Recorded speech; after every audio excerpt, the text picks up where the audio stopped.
Did you know that behind Audrey Hepburn's angelic grace lies a world of secrets Hollywood never wanted you to uncover? From hidden heartbreaks to untold struggles, her life was more complex than her dazzling smile let on. Audrey Hepburn isn't just a name. She's an icon of elegance, charm, and timeless beauty. But beyond the glamour of her iconic roles in films like Breakfast at Tiffany's and Roman Holiday lies a web of untold stories. In this video, we're diving deep into 20 shocking secrets about Audrey Hepburn that Hollywood worked hard to keep in the shadows. From her challenging childhood to the lesser-known aspects of her stardom, you're about to discover the hidden side of this beloved legend. Number 1. Audrey Hepburn's unexpected film debut. Before she became Hollywood royalty, Audrey Hepburn's first role was far from glamorous. In 1948, she starred in Dutch in 7 Lessons, a quirky educational travel film. Cast as an airline attendant, the project was more instructional than cinematic, and its Dutch dialogue makes it nearly unrecognizable to international fans. But why does Hollywood avoid mentioning this curious debut? Could they prefer to preserve her image as a refined screen legend? Up next is a secret from Audrey's childhood that will completely change how you see her iconic grace. Number 2. Audrey Hepburn's harrowing fight for survival. Audrey Hepburn's elegance often overshadowed the haunting truth about her early years. As a teenager living through the Nazi occupation during World War II, she faced extreme starvation. By the war's end, she was dangerously close to death, suffering from jaundice, edema, and severe malnutrition. Her son, Luca Dotti, revealed that these hardships left lasting scars, including chronic anemia, that plagued her throughout her life. But could this dark chapter explain the fragility that defined her timeless beauty? What's next is a shocking twist about her childhood resilience that Hollywood rarely mentions. Number 3. Audrey Hepburn's secret role in the Dutch resistance. At just 14 years old, Audrey Hepburn wasn't just surviving the horrors of World War II. She was fighting back. Living in Arnhem, Netherlands during the Nazi occupation, she joined the Dutch resistance. Fluent in English from her childhood in England, she secretly delivered food and critical information to Allied pilots, even guiding them to safe contacts. But how did a teenager manage to keep such daring acts hidden from the enemy? Up next is another startling revelation about Audrey's wartime bravery that Hollywood tried to keep quiet. Number 4. Audrey Hepburn's broken dream of ballet stardom. Before she became a Hollywood icon, Audrey Hepburn envisioned a different future, one as a prima ballerina. At 15, she moved to London to study ballet, pursuing her passion with dedication. However, the effects of wartime malnutrition left her physically too weak to dance professionally. According to Helena Cohen, director of the 2020 documentary Audrey, her body simply didn't have the strength to endure the grueling demands of ballet. But could this heartbreaking setback have been the stepping stone to her legendary acting career? Up next is a little-known story about how Audrey's artistic dreams took a surprising turn. Number 5. Audrey Hepburn's covert performances for the resistance. During World War II, Audrey Hepburn used her artistry to fight back against oppression. She participated in secret stage performances, often referred to as Black Evenings, because the windows were blacked out to avoid detection by German soldiers. These events weren't just entertainment, they were fundraisers for the Dutch resistance. "I danced at recitals, designing the dances myself," Hepburn later revealed. With a friend on piano and her mother creating costumes, these clandestine performances showcased her bravery and creativity. But what other hidden talents did Audrey use during these dangerous times? Stay tuned to find out. Number 6. Audrey Hepburn's secret romance with Mel Ferrer. Audrey Hepburn's first marriage began in a way that would become almost as legendary as her film career. She met actor-director Mel Ferrer at the 1953 British premiere of Roman Holiday, and their connection was immediate. They went on to star in Ondine on Broadway, before marrying in 1954. Yet despite their public personas, Audrey and Mel kept their relationship under wraps, with Audrey telling a friend, "We want to keep it a dark secret to have it without the press."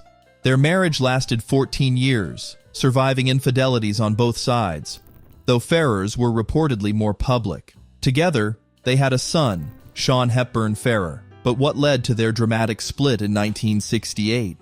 Number 7. Gregory Peck's Fear of Being Upstaged by Audrey Hepburn. When Audrey Hepburn was cast alongside Gregory Peck in Roman Holiday, she was virtually unknown. But Peck, ever the professional, saw something others didn't. Concerned that Hepburn's talent would overshadow him, he insisted the film's credits be adjusted, saying, "You've got to change that because she'll be a big star and I'll look like a big jerk." His instincts were spot on. Hepburn's performance won her the Oscar for Best Actress, her first and only Academy Award, while Peck wasn't even nominated. How could one unknown actress transform so completely into a global icon? Up next is a jaw-dropping revelation about Audrey's Oscar legacy that you won't believe. Number 8. Audrey Hepburn's Oscar nominations, a legacy of talent. Audrey Hepburn wasn't just a one-hit wonder at the Oscars. Throughout her career, she received 5 Academy Award nominations, a testament to her incredible range and lasting impact on cinema. Her first nomination, and subsequent win for Roman Holiday, marked the beginning of her Oscar journey. In the following 15 years, she earned 4 more nominations in the Best Actress category, solidifying her status as one of Hollywood's greatest talents. She was even posthumously awarded the Jean Hersholt Humanitarian Award in 1993, recognizing her incredible philanthropic efforts. But why wasn't Audrey's name etched in Oscar history more often, despite her undeniable brilliance? Stay tuned as we reveal another shocking secret about her personal life and career. Number 9. Audrey Hepburn, an EGOT legend. Audrey Hepburn's name belongs to an exclusive group of entertainment legends who have achieved EGOT status, winning an Emmy, Grammy, Oscar, and Tony. In 1954, the same year she won her Oscar for Roman Holiday, she also won a Tony Award for her stunning performance in Ondine on Broadway. Though the Grammy she earned for Audrey Hepburn's Enchanted Tales and the Emmy for Gardens of the World with Audrey Hepburn were awarded posthumously, they cemented her place as one of only 16 EGOT winners in history. How did Audrey manage to conquer all 4 major awards? Number 10. Truman Capote's fury over Audrey as Holly Golightly. The making of Breakfast at Tiffany's is one of Hollywood's most fascinating stories. While it became a classic, the film rarely happened, at least not as we know it. Truman Capote, who wrote the novella, famously loathed the casting of Audrey Hepburn as the iconic Holly Golightly. Capote had envisioned Marilyn Monroe for the role, but Hepburn, with her elegance and poise, was cast instead. Capote was furious, calling it the most miscast film I've ever seen, and said it made him want to throw up. Why did Capote so vehemently oppose Audrey's portrayal of Holly? Stay with us as we uncover more behind-the-scenes drama that Hollywood would rather keep hidden. Number 11. Holly Golightly's iconic little black dress sells for a fortune. Audrey Hepburn's Breakfast at Tiffany's is still remembered for its unforgettable fashion moments, none more iconic than the Givenchy-designed little black dress worn by Audrey's character, Holly Golightly. In 2006, Christie's auctioned off this legendary piece for a jaw-dropping $923,187, far beyond the pre-auction estimates of between $98,800 and $138,320. It set a record at the time, though it was later eclipsed by Marilyn Monroe's white subway dress from the 7-year Itch, which sold for $5.6 million. What made this dress so valuable? Stay with us as we reveal the bond between Audrey and the designer behind this legendary look.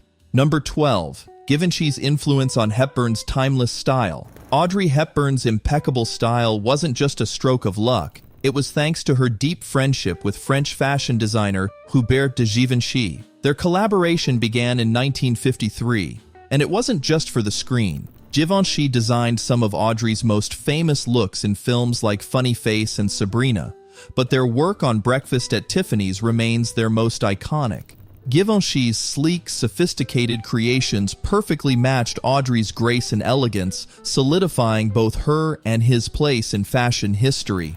How did this partnership shape Audrey's lasting legacy? Up next, we'll explore how her style continued to influence the world, even years after her passing. Number 13. Audrey sang in Breakfast at Tiffany's, but not in My Fair Lady. Audrey Hepburn's hauntingly beautiful rendition of Moon River in Breakfast at Tiffany's remains one of her most memorable moments.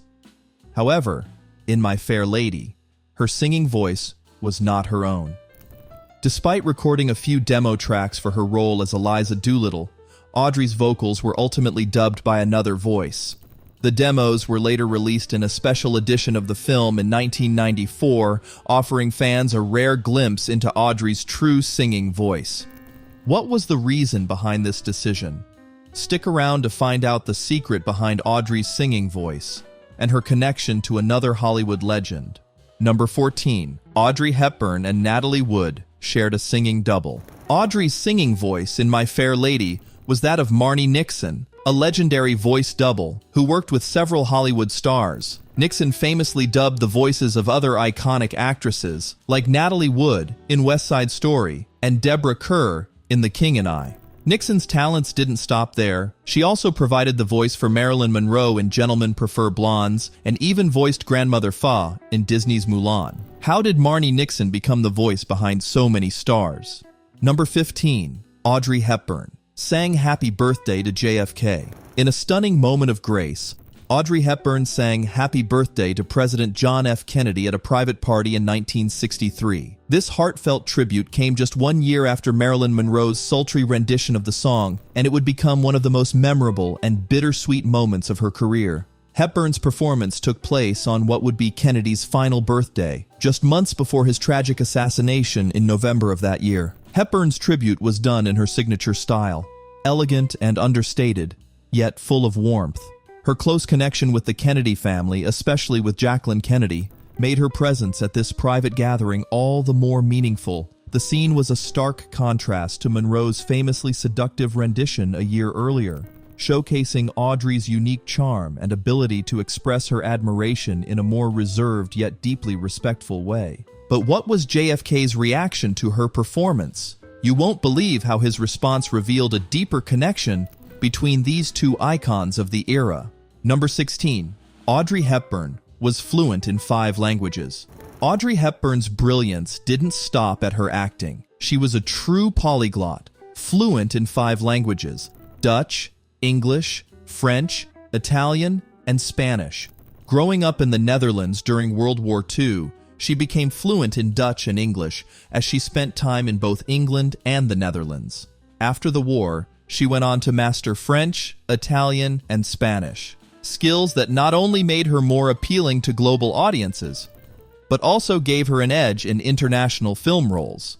What's even more impressive is that Hepburn frequently conducted interviews in all 5 languages. Whether she was talking to the press in Paris, Rome, or New York, Audrey had the confidence and ease to switch between languages effortlessly. This linguistic talent opened up more doors for her in her career, allowing her to connect with a variety of international audiences. Her ability to speak multiple languages was a direct reflection of her cosmopolitan upbringing and her deep appreciation for different cultures. It was part of what made her stand out, not just as a movie star, but as an intellectual and worldly figure. In a time when Hollywood stars were often seen as larger-than-life personas, with little personal depth. How did Hepburn's multilingualism shape her career? Stay tuned as we explore how her linguistic prowess helped Audrey navigate the complex world of old Hollywood, making her a true international star. Number 17. There's a rare tulip named after Audrey Hepburn. Audrey Hepburn's legacy lives on in more ways than one. In 1990, a rare white tulip hybrid was named in her honor. The stunning flower was dedicated to the actress at her family's former estate in Holland, a beautiful tribute to a woman who was both a symbol of grace and a passionate advocate for humanitarian causes. The Audrey Hepburn tulip serves as a lasting reminder of her elegance, both on screen and in her efforts to make the world a better place. But what made this tulip so special? You won't believe the deep connection it has to Hepburn's life and legacy. Number 18. Billy Wilder said Hepburn was one of a kind. Director Billy Wilder, who worked with Hepburn on the beloved films Sabrina and Love in the Afternoon, once described her as possessing a rare, almost mystical quality. In a 1999 interview with Vanity Fair, Wilder reflected on her unique presence. You can meet somebody and be enchanted, and then you photograph them and it's nothing. But she had it, and there will not be another. That elusive element X he spoke of, it was Hepburn's unforgettable charisma, a force that captured the hearts of millions. How did her unique charm shape her legendary status? Stay tuned to discover the secrets behind her one-of-a-kind allure. Number 19. Audrey Hepburn was a Unicef Special Ambassador. Audrey Hepburn's work with Unicef is a testament to her compassion and dedication to helping the less fortunate. In 1988, she was named a Unicef Special Ambassador, and the following year, she was promoted to Goodwill Ambassador. Hepburn traveled to numerous countries, including Ethiopia, Turkey, Venezuela, Ecuador, Guatemala, and many others, where she worked tirelessly to provide aid to children in desperate need. Her experience surviving World War II fueled her deep commitment to humanitarian work. As her son Luca Dotti said, "My mother always said that there is no greater evil than war because it affects the children." But what inspired her to use her fame for such a noble cause? Stay tuned to find out how her past shaped her role as one of the most impactful global advocates for children. Number 20. There's a statue of Audrey Hepburn at UNICEF headquarters. In 2002, a statue of Audrey Hepburn was unveiled at the James P. Grant Plaza in New York, honoring her incredible work as a UNICEF Goodwill Ambassador. The statue, named The Spirit of Audrey, was created by sculptor John Kennedy and stands 7 feet tall. It features a female silhouette cradling a child, symbolizing Hepburn's dedication to the well-being of children around the world. Fellow UNICEF Ambassador Harry Belafonte spoke at the ceremony saying, "I think that Audrey Hepburn was the best example of what to do with herself." Can you imagine a statue capturing the essence of a woman who used her fame to change the world? So, what do you think? Were you surprised by the secrets that Audrey Hepburn kept hidden from the public? Her life was full of unexpected twists and hidden depths, and there's so much more to her story than meets the eye.